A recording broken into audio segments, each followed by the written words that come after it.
8 most infamous unsolved California murders. From the deaths of famous Hollywood movie stars to corpses of entire families, we bring you 8 most infamous California murders. Number 8. The death of Natalie Wood. She was born with a different name, but you probably recognize her under her stage name Natalie Wood. She's known for her roles in West Side Story and Rebel Without a Cause. Moreover, she had taken to dating some A-list celebrities such as Dennis Hopper and even Elvis himself. She was met with mysterious circumstances on November 28, 1981, during her shooting of the film Brainstorm. It was reported that her husband, Robert Wagner, was arguing with her over her interest in Woods' co-star, Christopher Walken. The next day, Woods' body was discovered in the water. The official statement from her lawyer was that the whole situation was an accident, and her death was labeled as drowning due to undetermined factors. Although unconfirmed, most people believe that Woods' husband was the one that drowned her. What or who caused her to drown, however, is still a mystery to this day. Number 7. The notorious B.I.G. murder. Christopher George Lapore Wallace, known under his rap name the Notorious B.I.G. or Biggie, was murdered following presenting an award to Toni Braxton at the 1997 Soul Train Music Awards. After the ceremony, Wallace's car was stopped at a light on Wilshire Boulevard in South Fairfax Avenue, where a man in a black Impala rolled down his window and shot a 9mm gun at the rapper. Biggie was shot 4 times. His crew hurried to the hospital, where doctors performed emergency surgery to no avail. He was pronounced dead later that night. The assailant was never found, although he was rumored to be a member of the Crips, a popular street gang. Number 6. The Ketty murders.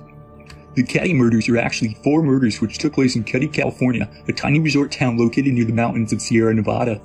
On the 12th of April, 1981, the victims, Glenna Sharp, her 15-year-old son John, and a family friend named Donna Wingate, were discovered in a cabin by Glenna's daughter Sheila, who was coming home after a reported sleepover. Glenna and company were constricted with wire and tape and had been beaten repeatedly with a hammer and stabbed numerous times.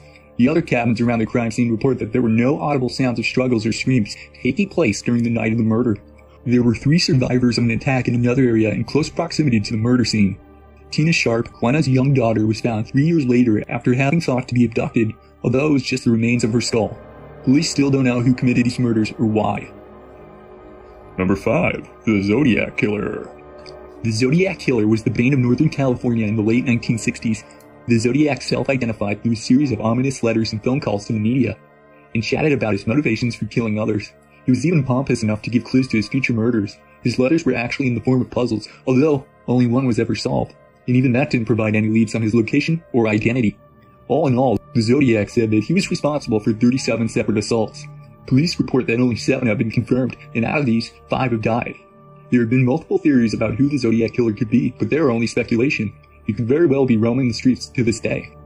Number 4. El Monte Death. It was in 1958 in El Monte, California, where 10-year-old fiction writer James Elroy discovered his mother dead. The young author's parents had been divorced for 4 years prior, and James was spending the weekend at his father's house when he came home to discover his mother, Geneva, was raped and strangled by her own stocking. The mother was reported to be drinking at a bar with 2 other people and eventually left with a man. Police say that whoever she left with is the killer, but no one has been found guilty or taken into questioning. In 1996, James wrote a book documenting his attempts to piece together the mystery surrounding his mother's death. Number 3. Jessica Funk Haslam. Her name was Jessica Funk Haslam of Sacramento, California. On the night of March 5, 2012, Jessica left the apartment where she lived with her mother and was never seen again. Reports show that she and her mother had a squabble shortly before Jessica left. Her mother said Jessica wanted to go out and meet someone that night. She didn't mention who. Jessica was seen taking a bus to Rosemont Park, which was adjacent to the middle school she attended. One witness reported that she heard 2 people conversing near the bleachers early in the morning, while another witness heard screams and a man's voice. Jessica was discovered at Rosemont Park. She had been strangled and stabbed. Although leads were followed, the mystery of her death still remains. Number 2. Black Dahlia Murder. Elizabeth Short, who fell victim to a widely referenced murder in 1947, was given the nickname Black Dahlia. She was given the title after her death due to newspapers giving unique nicknames to exceptionally grotesque murders. The name itself is most likely referencing the popular noir murder film, which was released in 1946. Short was discovered to be mutilated.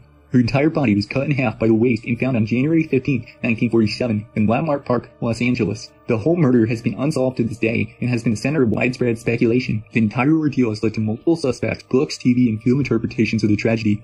Short's murder happens to be one of the longest-running unsolved murder cases in Los Angeles history. Number 1. Erica Lango Murder. Elano, California changed on the evening of October 9, 2013, when Erica Longo was found dead floating in the Frying Current Canal. Blanca was a 26-year-old dental assistant and mother of 4. Weeks earlier, she was a victim of domestic violence and filed a restraining order against her husband, Julio. Julio had claimed that Erica and he were drinking that night at her apartment when an argument between them took place that led to Erica leaving.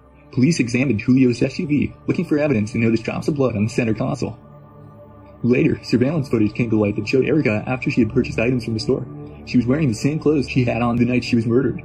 In the footage, she's seen waiting by the car, which had Julio in the driver's seat. They then are seen driving away together. That was the last time Erica was ever seen alive. Julio was later arrested for breach of the restraining order.